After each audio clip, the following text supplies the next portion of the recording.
Sungai Cisadane adalah urat nadi kehidupan masyarakat yang mengalir dari Gunung Salak di Jawa Barat hingga ke Laut Jawa. Sungai dengan panjang lebih dari 120 km tersebut memasok kebutuhan air bagi masyarakat di Jawa Barat, Banten, dan Jakarta. Sayangnya, sungai yang pernah memiliki peran penting dalam perdagangan di masa kolonial tersebut tercemar oleh bermacam limbah dan sampah. Salah satu yang menjadi persoalan lingkungan serius saat ini adalah limbah medis yang mengalir bebas, mengancam keberlangsungan ekosistem.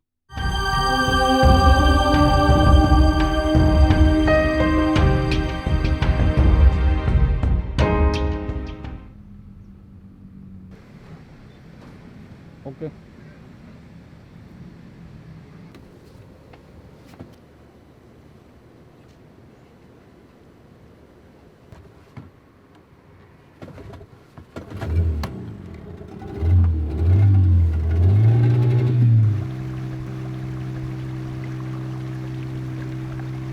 Pria ini adalah Ade Yunus.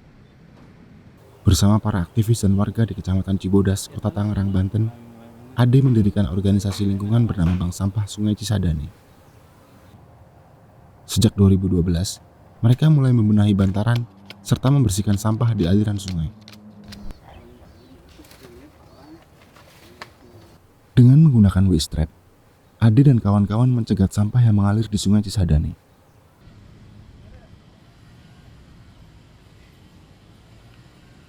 Bermacam limbah medis seperti kantong infus, selang, dan jarum suntik banyak ditemukan mengapung di Sungai Cisadane.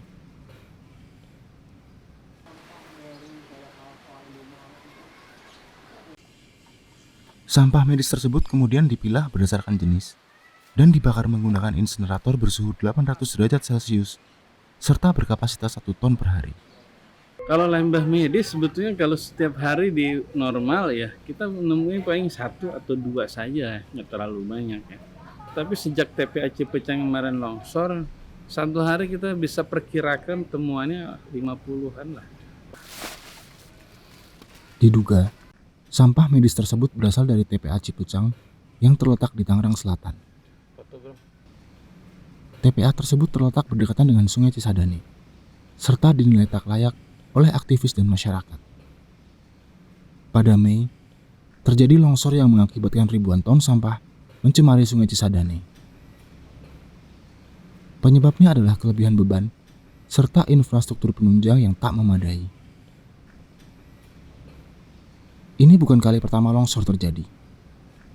Insiden yang sama pernah dilaporkan terjadi pada April 2019. Kalau saya lihat ya, itu sebenarnya memang TPA-nya tidak layak ya, karena harusnya tidak boleh TPA itu berada di pinggir sungai ya.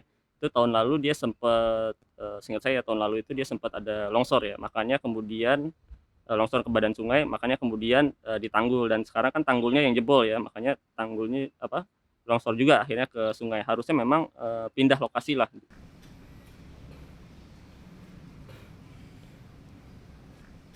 Selain berdampak pada lingkungan, limbah medis menyimpan risiko berbahaya bagi manusia, terutama ketika pandemi COVID-19 masih belum menunjukkan tanda akan segera berakhir. Kalau tidak ditangani dengan serius, maka beberapa jenis sampah tadi akan berpotensi untuk menularkan kepada orang sekitar. Terutama adalah orang di sekitar fasilitas kesehatan, ya kan? Nah, akan lebih, menurut saya akan lebih tidak manusiawi lagi kalau ada unsur kesengajaan.